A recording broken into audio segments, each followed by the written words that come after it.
그러한 사람들이 찾아올 때 실망하지 말아라, 좌절하지 말아라, 그 일을 여전히 이어가라라고 격려해 줄 때에 필요한 것이 밥도 해먹이는 거고 대화도 하는 거고, 이런 일을 하기 위해서 하나님 이런 공간을 주면 좋겠습니다 하고 기도를 하고 있었는데, 남편이 죽은 지 정말 지난 6년간은 정말 제 몸이 부서져라 일을 했습니다. 헛헛한 마음, 외롭기도 하지만 남편의 또 유언도 있었으니 정말 전국 전 세계를 돌아다니면서 하나님 일이라면 뭘 안 가리고 했습니다. 말씀을 증거하라, 말씀을 증거하고, 크고 작은 일이 없다. 하나님의 일에는 그거, 왜냐하면 아까 말씀드린 대로 내일이 없을 수도 있기 때문이다 생각하고 주의 사역을 감당했는데, 5년 만에 저희 큰딸이 엄마 이제는 그만 이 집을 팔면 좋겠어 라고 하는 집이 나왔어요. 그게 뭐냐면 미국에서 남편이 남긴 유일한 목숨값 같은 유산이 집이 하나 있었어요. 저는 여전히 주의 사역을 감당해야 됐기 때문에 베세메스 암소처럼 다시 한국으로 돌아왔었고, 제 기억에 가장 슬펐던 순간이 언제였냐면, 남편이 죽은 6개월 이후에 여전히 슬픔 속에 있는데도 불구하고 저는 다시 베세메스 암소처럼 앞을 향해서 한국으로 돌아와 교수 생활을 해야 되는 것이었고, 우리 아이들을 남겨놓고, 큰아이에게 둘째와 셋째를 남겨놓고 자기가 가지고 있었던 꿈을 포기하고 대학원을 가는 것도 포기하고 동생들을 돌보는 엄마 역할을 하라고 큰아이에게 남겨놓고 그 집에 살면서 직장생활하는 돈을 벌게 하고, 저는 다시 한국으로 돌아와야 되는 그런 헤어짐의 순간이 다시 찾아왔을 때 정말 원망스러웠습니다. 하나님, 우리가 모여서 힘을 합쳐서 살아도 슬픔을 이겨내기 힘든데 또 저는 제 여정을 가야 됩니까? 라는 생각이 들었었습니다. 그랬는데 5년 만에 그 큰딸이 엄마 이제는 그 집을 팔고 아이 동생 둘이도 대학을 갔으니 나는 내 꿈을 따라서 가고 싶어, 그 얘기를 하는 거예요. 그래서 그렇지, 그래, 그 집을 팔자. 원래 계획대로 각각 4분의 1씩, 이거는 아버지가 너희들에게 주는 거다, 나머지 4분의 1은 내 거다 하고 다 나누기를 하고, 그래서 각각 자기 원하는 거. 그래서 큰아이가 그렇게도 기도하고 준비했던 드디어 자기의 꿈을 위해서 대학원을 준비하게 돼서, 그럼 학비로 써라. 이걸 저는 이제 학비를 대줄 돈이 없습니다. 그래서 한 푼도 못 대줬었어요. 그래서 학비로 이걸 써라. 그렇게 이제 하고 다 계획을 세웠습니다. 그랬는데 59분이나 됐어요 벌써. 그죠? 끝날 때가 다 됐고. 그리고 긴 얘기 짧게 간단하게 얘기해서 그렇게 그 집을 드디어 했는데, 그렇게 기도하던 중에 그걸 4분의 1로 나누지 않고 하나님께 온전히 다 올려드리자 하고 결단을 하게 됐고, 아이들이 다 동의해줘서 그 집을 온전히 새로운 집을 시작하게 된 것입니다. 그것이 모든 것을 바쳐서, 저희 전 재산을 바쳐서, 우리 아이들의 재산을 바쳐서 시작하게 된 것이 아둘람의 집이라고 하는 것입니다. 그 다음 장으로 넘기시면, 아둘람의 집은 그래서 하나님의 일꾼들이 회복되는 환대, 여기 보시는 대로 식탁이, 나중에 기회가 되면 또 얘기 나누겠지만 그렇게 온 재산을 다 바쳤기 때문에 안을 꾸밀 수 있는 돈이 하나도 없는데, 하나님은 헌신한 자에게 필요한 것들을 채워주시고, 여기 있는 식탁도 냉장고도 에어컨도 침대도, 이 모든 것, 이 환대의 사역을 할 수 있는 이 모든 것들이 전 주인이 다 남기고 갔어요. 하나님, 당신이 그런 귀한 일을 하려고 하니까 참 귀하다라고, 그렇게 해서 기적 같은 일이 일어나면서 이 모든 일이 시작이 됐습니다. 그러면서 이곳에 찾아오는, 깃들어 몸과 마음이 지쳐있는 하나님의 일꾼들에게 일단 마음고생하지만 일단 밥부터 해줄게. 조그만 텃밭이 있는데 그 텃밭에서 반찬을, 나무를 가지고 와서 해 먹이면서 먹어라. 일단 먹어라. 이 사렙다 과부가 지친 엘리야에게 먹이는 것을 일단 먹어라. 그 다음에 먹고 난 다음에 기운을 찾아라. 그리고 이제 어디로 가야 될지 생각해보자. 함께 고민해보자. 그리고 그 공간에 환대의 식탁만 있는 것이 아니라, 다음을 넘겨주시죠. 바로 하나님의 뜻을 찾는 기도의 공간, 독대의 공간, 조그만 채플실도 만들었습니다.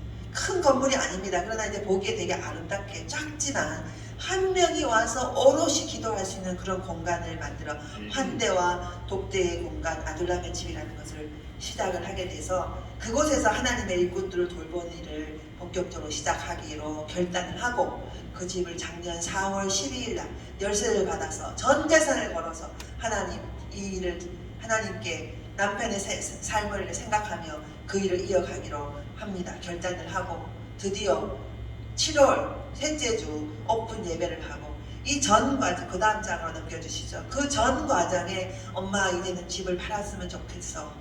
그리고 이제는 내 꿈을 찾아가면 좋겠어.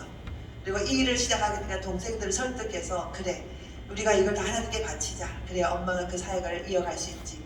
그리고 그 여정 중에 제가 학교에 도서관장을 하고 있었는데 학교 도서관장으로 내가 먼저 헌신해야 되겠다는 생각이 또 갑자기 불현듯 들어서 내가 그 있는 재산을 판 그 재산의 11조에 해당되는 5천만 원을 하나님께 내가 헌금으로 학교에 먼저 마중물이 되기 위해서 헌금을 하겠다. 제 인생에 그렇게 큰 돈을 헌금해 본 적이 없는데 헌금을 하겠다고 했더니 엄마가 먼저 앞서서 헌금을 더 많이 해야지 다른 사람이 더 하는 거야 라고 하면서 1억을 헌금하라고 했던 바로 그 딸이 저 딸입니다. 그리고 동생들을 돌보고 자기의 꿈을 찾아가 갔던 그 딸이 이곳에서 독대자 1호가 됐던 이야기는 어떤 거였냐면 이 모든 아둘람의 집이 완성될 때까지 함께 여정 함께 해주며 꿈을 심어주고 함께 엄마 일을 할 수 있어 동생을 돌봐주고 했던 그 딸이 드디어 이걸 마무리하고 8월 10일 비행기표를 끊고 다시 미국으로 유학을 떠나서 공부를 할 수 있는 모든 거기서 생활할 수 있는 집도 구해놓고 모두 했던 그 준비한 그 여정인 6월 10일 날 이 딸이 암에 걸린다는 사실을 알게 됐어요. 28살에 암에 걸린다는 사실을 듣는데 그때 제 마음에는 이거는 암에 걸렸다는 게 제게 찾아왔던 그 충격은 오늘 이 본문의 성경의 본문에 보면요 뒷부분에 이야기가 있습니다. 첫 번째 앞부분의 얘기는 이렇게 자기의 모든 것을 바쳐서 하나님께 헌신을 했던 이 살했던 과부의 가정에 이야기가 멈추지 않는데 그 뒷이야기는 본문에 읽어보시면 나오는데 아들이 죽는 경험을 합니다. 갑자기. 그러니까 이 여인이 너무나도 화가 나서 엘리야 옥상에 그 다락방에 살고 있는 다락방은 좋은 집이에요. 고대 근동의 다락방은 제일 좋은 공간입니다.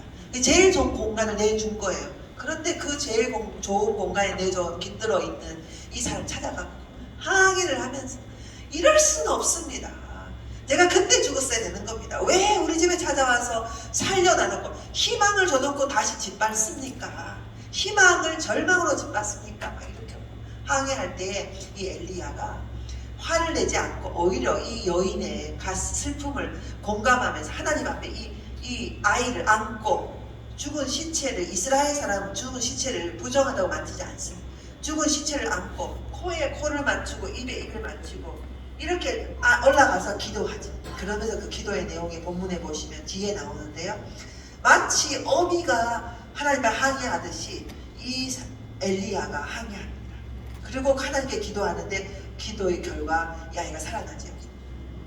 이 이야기는 두 번째 이야기는 결국에 어떤 걸 배울 수 있냐면 그 이야기 속에 여호와 하나님에 대한 신앙의 깊이가 더 깊어지는 엘리야를 만날 수가 있어요. 엘리야가 그 전에 알고 있는 하나님에서 하나님의 이해가 더 깊어지는 거죠. 생명을 주관하는 하나님을 다시 배운 거죠. 근데 여기에 이 여인의 신앙 고백이 나오는데 24절에 보면은 여인이 엘리야에게 내가 이제야 당신 하나님의 사람이여 당신의 글자가 안 보여서 입에 있는 여호와의 말씀이 진실인 줄 이제 그 전에 처음 하나님을 아는 신앙은 더 깊어지는 그리고 여기에 등장하는 죽은 아이 그가 유대 전생에는 엘리사라고 나옵니다. 엘리야의 후계자 엘리사 하나님의 일꾼이 길러지는 공간이 된 거죠.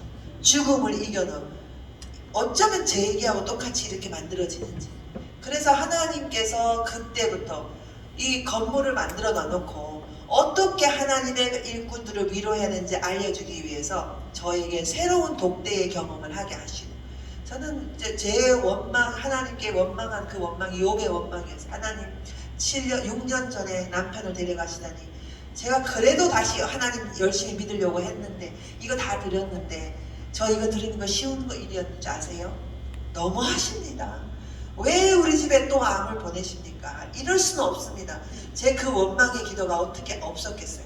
그런데 그 여정 중에 오랫동안 기도하면 또 기도하면 하나님 몸부림치면 그 독대의 공간에서 기도하면 저희 딸도 저도 함께 기도하며 마침내 수술과 치유 완벽하게 치유가 됐다고 저는 말할 수는 없죠. 왜냐면 암이라는 것이 예후를 봐야 되니까. 그 긴 여정을 마무리하면서 아직도 그 여정 중에 있지만 깨달은 것이 있습니다. 하나님의 일꾼들의 절망의 그 자리가 이렇게 깊구나, 고통스럽구나, 괴롭구나. 그렇다면 그 마음을 내가 진정으로 이해하려면 남편의 죽음뿐 아니라 제가 자녀가 아파 보니까 자녀가 고통받는 거는요 얘기가 달라요. 너무너무 가슴이 아파요. 왜냐하면 특별히 사연이 좀 있잖아요. 불쌍하고 제가 제 어미 노릇을 못해서 이렇게 됐구나 하는 생각이 드니까 너무 가슴이 아프더라고요. 그것을 통해서 제가 배운 것은 하나님의 마음 그리고 또 사람을 깊게 사랑하는 방법 길지 않게 얘기를 나누었습니다. 시간이 많이 돼서 그 다음 장 하나만 더 한 2개만 더 슬라이드가 있습니다.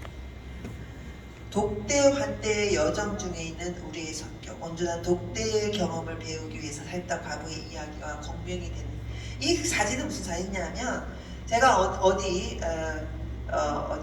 멀리 지방 갔다가 올라오는데 이런 그 건축물이 있는 곳이었는데 지금 하늘만 보이잖아요. 양쪽이 전혀 안 보이고 근데 이 그 길을 걷는데 뒤에서 제자가 같이 걸어가는데 제가 여기를 이때가 제가 참 괴로울 때였어요. 너무 괴로워. 하나님 투벅투벅 걸어가는데 저 연물을 보면서 조각품인데 걸어가면서 마치 내 모습을 보는 것 같아요. 어디로 가야 될지 모르겠어요. 근데 하늘만 보여요. 그래서 길을 투벅투벅 걸어가는데 뒤에 사진을 찍어준 거예요. 그래서 이 사진을 교수님 이 사진 찍었습니다. 내 뒷모습이 그 무거운 어깨에 짐을 지고 있는 그 모습이 느껴졌는지 사진을 찍어서 저한테 보낸 거예요. 이 사진을 제가 받아서 이렇게 여러분에게 보여드립니다. 그때 제 심정 어디로 가야 될지 몰라. 동서남북 하늘만 쳐다보는데 어떻게 해야 될지 몰라. 그 절박한 심정 살다 과부의 이야기와 공명되는 온전한 독대의 심정이 어떤 건지를 경험하는 순간이었습니다. 마지막 슬라이드입니다. 여러분에게 하나님께서 여러분에게 주신 나다운 선교가 무엇인지 찾으셨습니까? 저는 이렇게 고통스러운 순간을 통해서 조금 찾아가며 어떻게 보면 신학교 현장에서 교수 사역을 하면서도 충분히 할 수 있지만 저의 모든 것을 걸어서 새로운 일을 시작해서 아둘람의 집 주모로서의 삶을 살고 있습니다. 아둘람의 집 주모 주자에는 두루주자를 쓰고 있습니다. 많은 사람의 어미가 되어 하나님의 일꾼들을 세운 일을 하라는 그 주모의 역할을 하기 위해서 이 새로운 일을 시작했고 저는 그것이 저다운 선교 새 아이의 엄마이고 남편을 하나 보내고 마지막 남은 생애를 2배로 하나님의 남편의 목까지 수혜 사역을 하고자 하는 소망을 가지고 있는 저의 마음에 어울리는 저의 사역입니다. 여러분에게 말씀드리고 권면 혹은 질문 드리고 싶어요. 여러분에게 있는 나다운 선교 여러분의 선교는 무엇입니까? 여러분 시대와 공간, 시간과 공간을 넘어서서 하나님은 너무나도 크신 분이기 때문에 한 모양의 선교가 아닙니다. 서로 다른 은사와 삶의 이야기가 다 다르기 때문에 여러분의 주어진 선교를 꼭 찾으시길 바라요. 어려운 순간들을 통과하면서 묵상하고 성찰하고 기도하고 또 듣고 또 말하고 이러면서 더 분명하게 만들어 가시길 바라고 2번이 중요합니다. 그 선교를 위해서 헌신해야 된다. 아는데 행동하지 않으면 이루어지지 않습니다. 저는 적어도 정말 저를 칭찬하고 싶어요. 적어도 그걸 시도했다는 거. 딴 거는 몰라도 크든 작든 상관. 보경아 너 잘했다. 더 그렇게 헌신해라. 이렇게 제가 저 스스로 저를 칭찬합니다. 사랑하는 여러분, 여러분은 각 교회의 리더시지요. 우리 여성 리더로서 여러분에게 주어진 선교를 발견하시고 거기에 헌신하시고 다시 기회가 오지 않을 때 후회하지 않게 마음껏 주님 앞에 쓰임받는 여러분 모두가 되시길 바랍니다. 기도드리겠습니다.